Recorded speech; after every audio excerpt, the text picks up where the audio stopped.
صل على سيدنا ومولانا محمد وعلى سيدنا.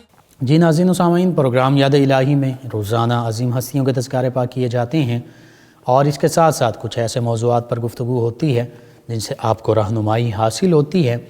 آج سیدنا عمر فاروق اعظم رضی اللہ عنہ جو دوسرے خلیفہ ہیں، خلیفہ ثانی، امیر المؤمنین، خلیفۃ المسلمین، سیدنا عمر فاروق اعظم رضی اللہ عنہ کے باپ شریک بھائی سیدنا زید بن خطاب رضی اللہ تعالی عنہ آپ کے تذکارے پاک ہوں گے. اس سے پہلے کتاب الشفا سے آج کا وظیفہ بچھو، بھیڑ یا موذی کیڑے مکوڑے کے زہر کو ختم کرنے کا وظیفہ. بعض اوقات بھیڑ، بچھو یا دیگر کوئی زہریلے کیڑے مکوڑے جو ہیں وہ ڈس لیتے ہیں تو اس مقام پر درد بھی ہوتی ہے، سوجن بھی ہو جاتی ہے، سوزش بھی ہو جاتی ہے اور بعض اوقات وہ بہت زیادہ نقصان دہ اس کا زہر ہو سکتا ہے. تو اس حوالے سے چند ایک وظائف ہیں، یہ آپ سماعت فرما لیجئے. سب سے پہلا، جس مقام پر بچھو یا کسی موذی کیڑے نے کاٹ لیا ہو تو وہاں پر اس مقام پر یعنی آپ پڑھیں سلام علی نوح فی العالمین. یہ آیت مبارکہ سلام علی نوح فی العالمین یہ پڑھ کر دم کریں، انشاءاللہ زہر جو ہے اتر جائے گا، زہر ختم ہو جائے گا. دوسرا وظیفہ یہ ہے، اگر کسی شخص کو بچھو نے کاٹا ہو تو تھوڑا سا قلمی شورا لے کر، غالباً سوڈیم نائٹریٹ اسے بولتے ہیں، NaNO3 کا جو ایسڈ ہوتا ہے، نائٹرک ایسڈ بولتے ہیں، جو سوڈیم کا تیزاب ہوتا ہے، نائٹرک ایسڈ. بہرحال اگر کسی شخص کو بچھو نے کاٹا ہو تو تھوڑا سا قلمی شورا لے کر پانی میں گھول کر 70 مرتبہ اللہ تعالیٰ کا اسم مبارک یا واسعو یہ پڑھ کر دم کریں اور اس قلمی شورے کے پانی کو وقفے سے بچھو کے کاٹی ہوئی جگہ پر لگاتے جائیں، انشاءاللہ فوراً تکلیف رفع ہو جائے گی. اسی طرح تیسرا، اگر کسی شخص کو بچھو، بھیڑ یا شہد کی مکھی کاٹ لے تو ڈنگ والی جگہ پر انگلی کو گھماتے رہیں اور 21 مرتبہ بسم اللہ الرحمن الرحیم پڑھ کر دم کریں، انشاءاللہ فوراً تکلیف دور ہو جائے گی. چوتھا روحانی علاج یہ ہے کہ اگر کسی بچھو، سانپ یا کسی زہریلے کیڑے نے کاٹ لیا ہے یا کسی زہریلی دوا کا ریاکشن ہو گیا ہے، بعض اوقات میڈیسنز جو ہوتی ہیں ان کا ریاکشن بھی ہو جاتا ہے، کیمیکلز پر چونکہ مشتمل ہوتی ہیں ایلوپیتھک میڈیسنز، تو چاہے کسی بچھو، سانپ یا کیڑے وغیرہ نے کاٹ لیا ہو یا کسی میڈیسن کا، زہریلی دوا کا ریاکشن ہو گیا ہو، تو پھر اللہ تعالیٰ کے چند ایک اسماء مبارکہ ہیں. ان اسماء مبارکہ کو چینی کی پلیٹ پر عرق گلاب اور زعفران سے لکھیں اور پانی اس میں ڈالیں دھو کر، یعنی وہ جو لکھا تھا وہ سیاہی دھل جائے گی، وہ پانی جو ہے وہ دھو کر بار بار پلائیں حتیٰ کہ زہر جب تک ختم نہ ہو جائے اس وقت تک پلاتے رہیں، انشاءاللہ اللہ تعالیٰ شفا عطا فرمائے گا. وہ اسماء مبارکہ سماعت فرما لیجئے. 4 لائنوں میں یہ لکھنا ہے. پہلی 3 لائنوں میں 3 ایک جیسے ہی اسماء ہیں، یہ لکھیں گے یا رحیم، یا اللہ، یا مریدو. یہ پہلی 3 لائنوں میں یعنی یہ 3 مرتبہ ہو جائیں گے. دوسری لائن میں بھی یا رحیم، یا اللہ، یا مریدو. تیسری لائن میں بھی یا رحیم، یا اللہ، یا مریدو. اور چوتھی لائن میں لکھیں گے یا بدیع العجائب بالخیر یا بدیع، یا بدیع العجائب بالخیر یا بدیع. 5واں روحانی علاج اور وظیفہ بچھو، بھیڑ یا کیڑے مکوڑے کے کاٹ لینے سے، سانپ کے زہر کو ختم کرنے کے لیے، وہ سیدنا عبداللہ بن عمر رضی اللہ عنہما فرماتے ہیں، اور یہ سنن ابی داؤد میں روایت موجود کہ جب رسول اللہ صلی اللہ علیہ وآلہ وسلم سفر پر تشریف لے جاتے تو جہاں پر رات کو قیام فرماتے وہاں یہ دعا پڑھتے تھے. آپ دعا اور اس کا ترجمہ سماعت فرما لیجئے. اس کو یاد الہی کے یوٹیوب چینل سے ڈاؤن لوڈ کر کے دیکھ بھی سکتے ہیں، سن بھی سکتے ہیں، پڑھ بھی سکتے ہیں۔ دعا یہ ہے یا ارض ربی وربک اللہ، یا ارض ربی وربک اللہ، اعوذ باللہ من شرک وشر ما فیک، اعوذ باللہ من شرک وشر ما فیک وشر ما خلق فیک وشر ما خلق فیک ومن شر ما یدب علیک ومن شر ما یدب علیک واعوذ باللہ من اسد واسود واعوذ باللہ من اسد واسود ومن الحیۃ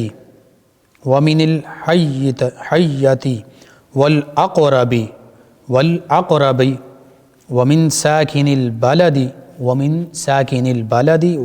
والد وما ولد۔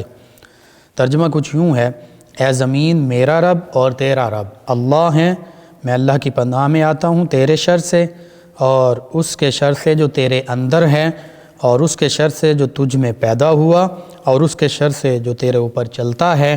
میں پناہ مانگتا ہوں اللہ تعالیٰ کی شیر سے، کالے سانپ سے اور بچھو سے، اور ہر اس چیز کے شر سے جو شہر میں رہتی ہے، اور اس کے شر سے جن سے یہ پیدا ہوئے یا جو ان سے پیدا ہوا۔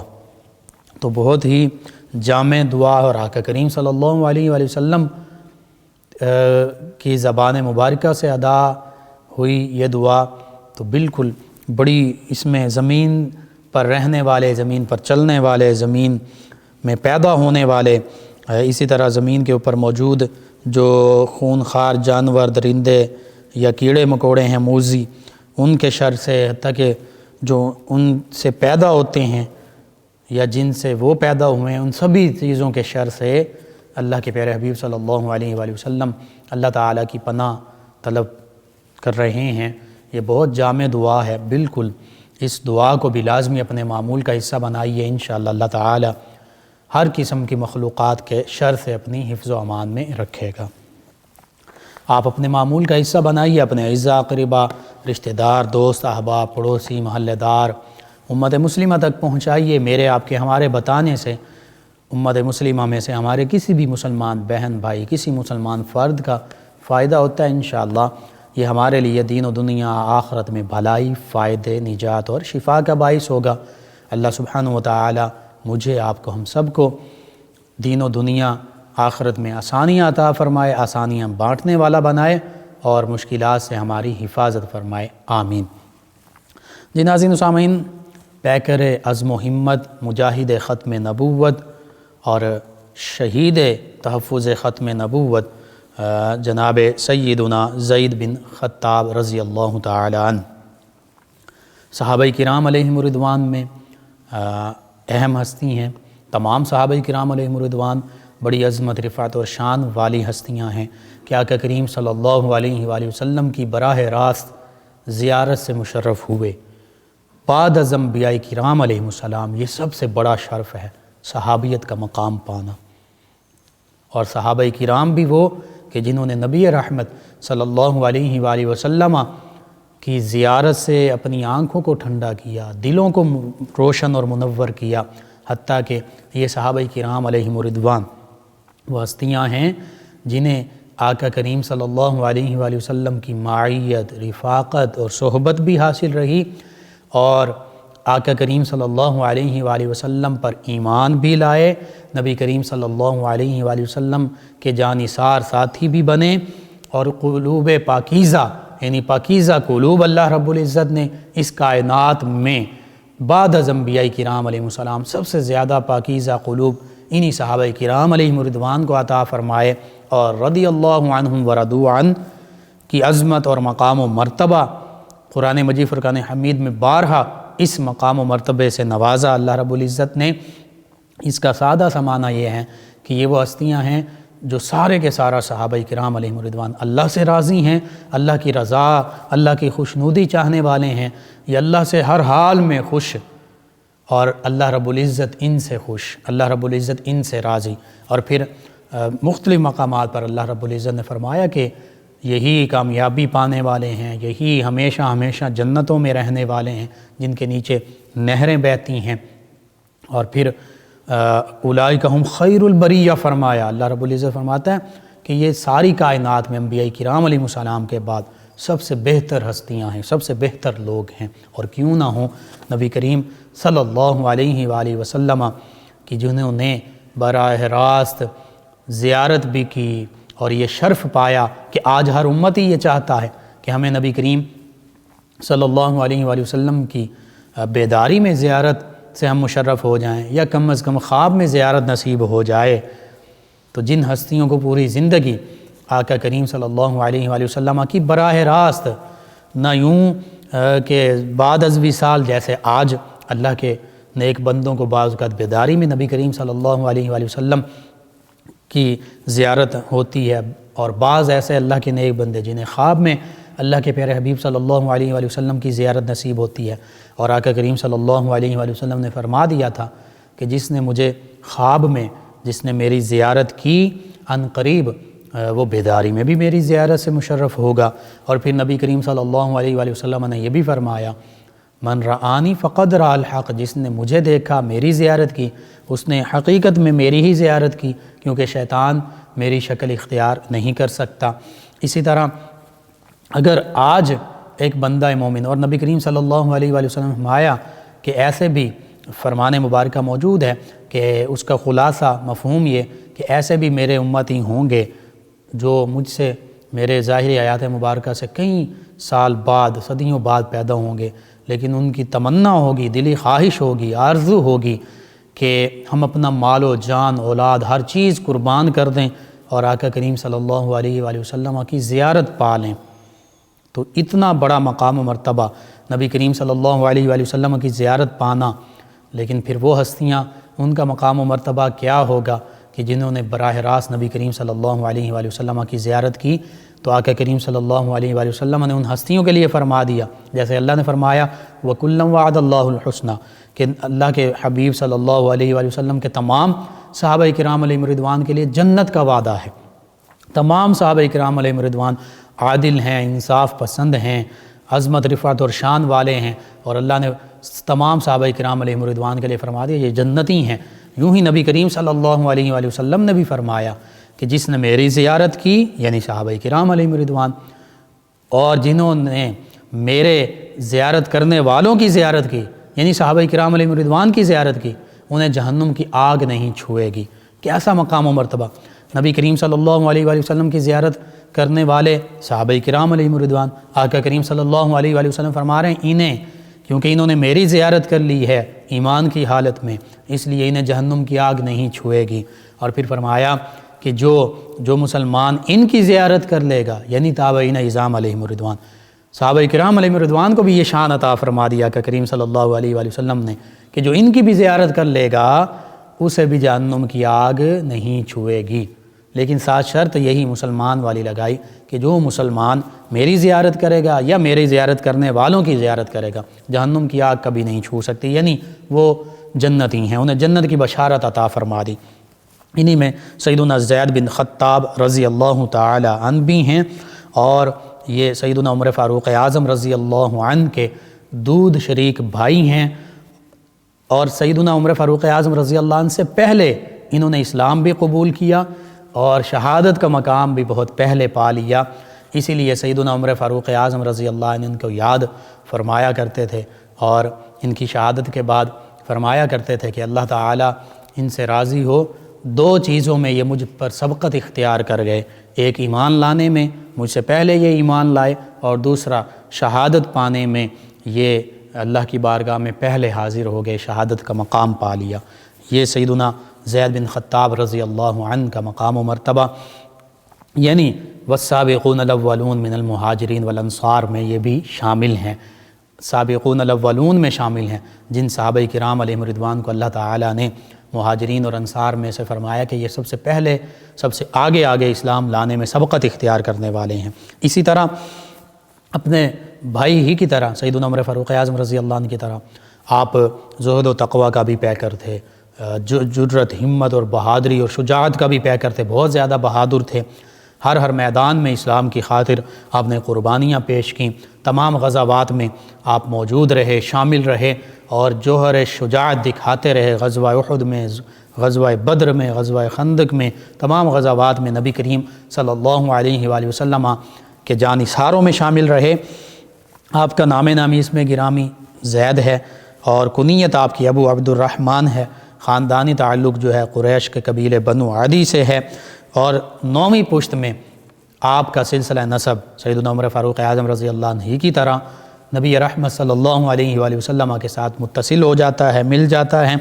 اور سیدنا عمر فاروق اعظم رضی اللہ عنہ سے عمر میں بھی بڑے تھے، اسلام لانے میں بھی پہل اختیار کی، اور ظاہری اگر آپ کے حلیہ مبارکہ کا ذکر کیا جائے، سانولی رنگت تھی لیکن طویل القامت تھے، بہت لمبے قد والی شخصیت تھے۔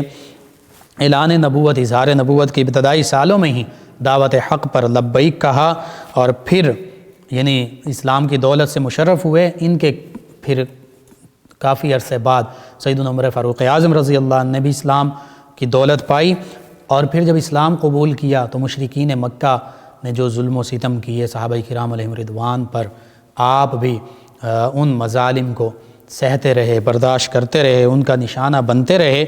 پھر مہاجرین کے پہلے قافلے کے ساتھ جب مدینہ طیبہ کی جانب ہجرت نبوی، ہجرت مدینہ صلی اللہ علیہ وآلہ وسلم کا حکم ہوا، ہجرت مدینہ طیبہ کا حکم ہوا، ہجرت نبوی صلی اللہ علیہ وآلہ وسلم، اس موقع پر سب سے پہلے قافلے میں آپ شامل رہے، مدینہ طیبہ ہجرت کر کے تشریف لائے۔ اور پھر مواخات جب بھائی بھائی بنانے کا سلسلہ شروع ہوا تو حضرت معن بن عدی رضی اللہ عنہ، ان کو آقا کریم صلی اللہ علیہ وآلہ وسلم نے آپ کا دینی بھائی بنا دیا۔ تمام غزوات میں اپنی شجاعت، بہادری، ہمت کے جوہر دکھائے۔ بالخصوص غزوہ احد اور غزوہ خندق میں یہ سیرت کی کتابوں میں، کتاب المغازی میں موجود کہ بہت زیادہ شجاعت اور ہمت کے جوہر دکھائے۔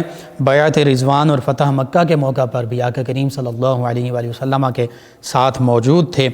ہجرت کے تیسرے سال میدان احد میں جب صحابہ کرام علیہم رضوان مشرکین مکہ کے خلاف لڑنے کے لیے میدان احد میں تشریف لا رہے تھے تو آپ کے برادر گرامی سیدنا عمر فاروق اعظم رضی اللہ عنہ نے فرمایا، اے بھائی، میں تمہیں قسم دیتا ہوں کہ میری زرہ جو لوہے کا لباس ہوتا ہے اس کو آپ پہن لیں۔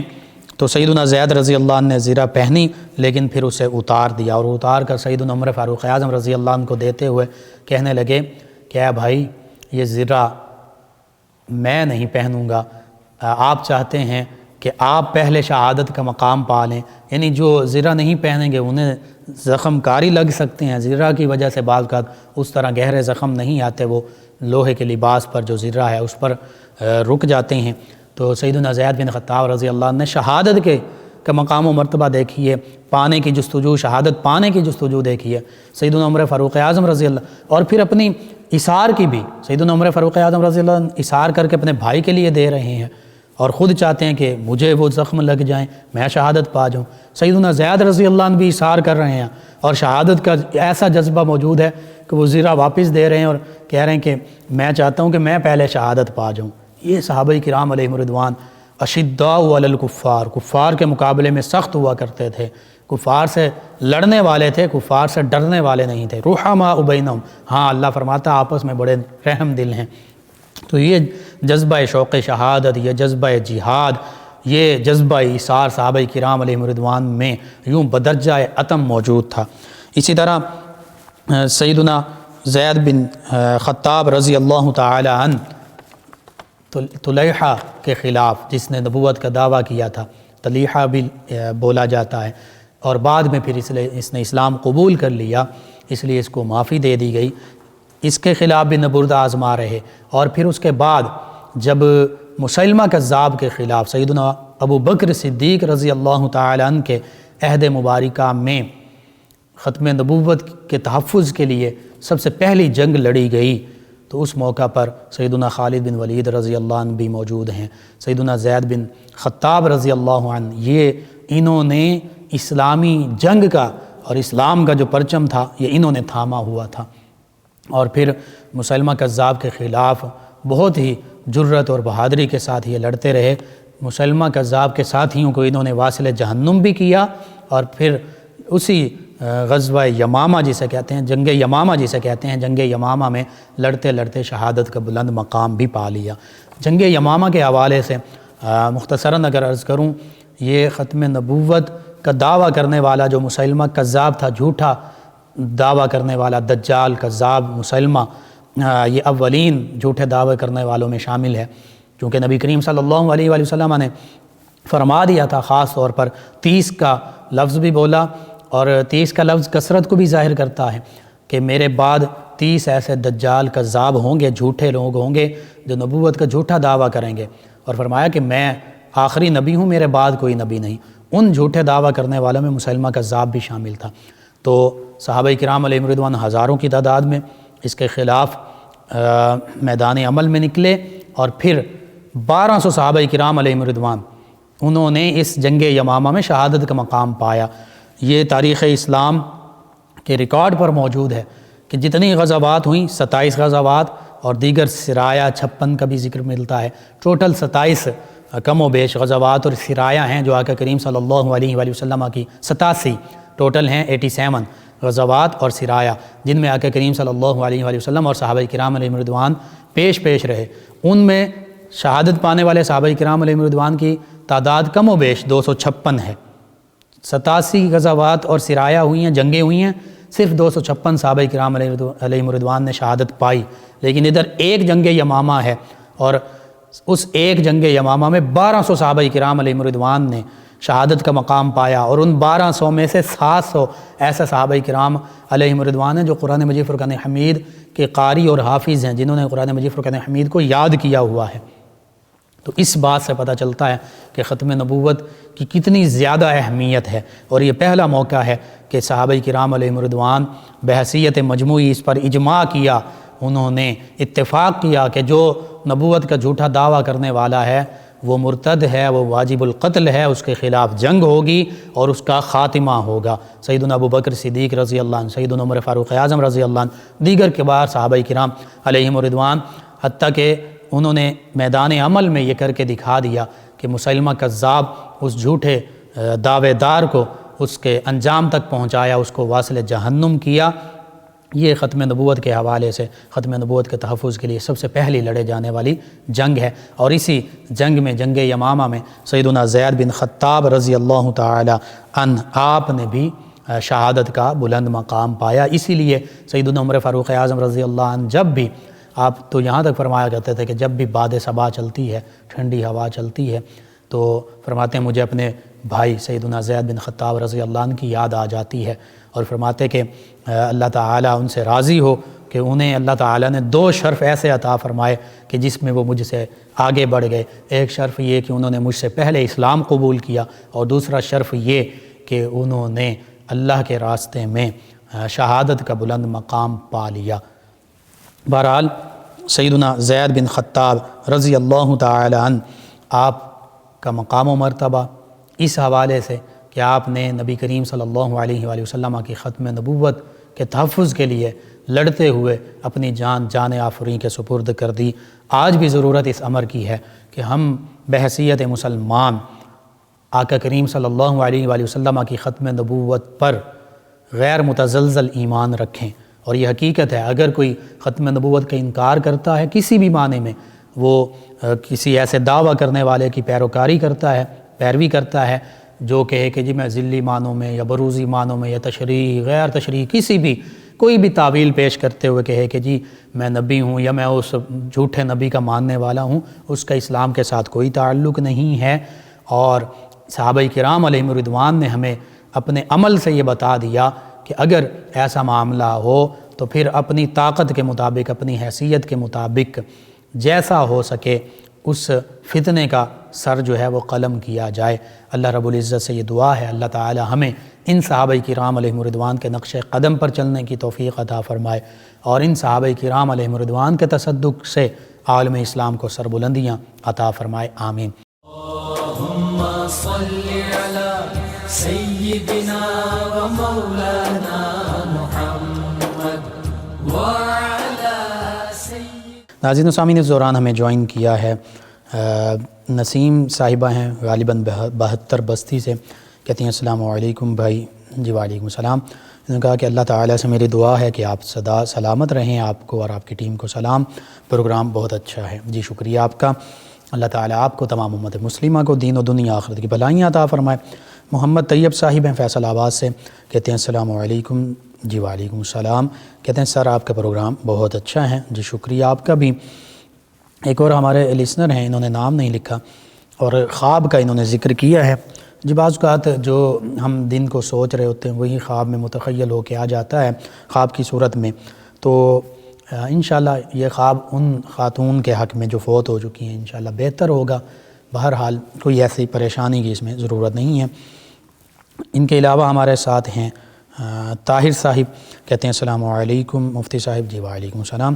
کہتے ہیں کہ کیا سورہ توبہ کی آخری آیت کے الفاظ جو حسبی اللہ سے شروع ہوتے ہیں کو پڑھنے سے پہلے بسم اللہ پڑھ سکتے ہیں یا نہیں؟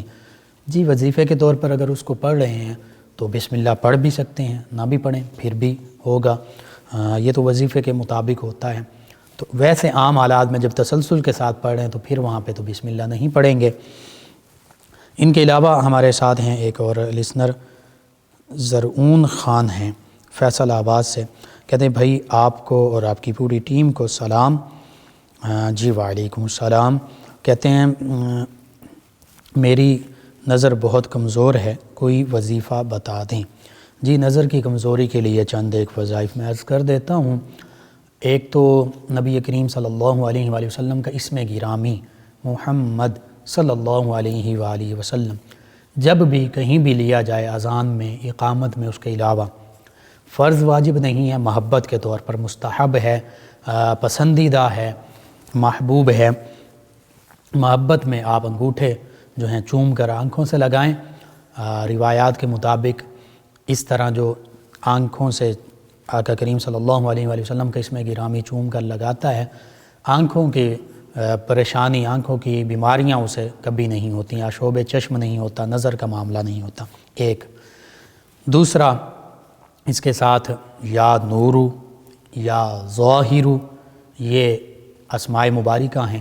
ان کو کوشش کیجئے کم از کم 500 مرتبہ روزانہ پڑھیے. چلتے پھرتے کثرت کے ساتھ بھی پڑھ سکتے ہیں. یا نورو یا ظاہرو، اے نور عطا فرمانے والے، اے ہر چیز کو ظاہر فرمانے والے.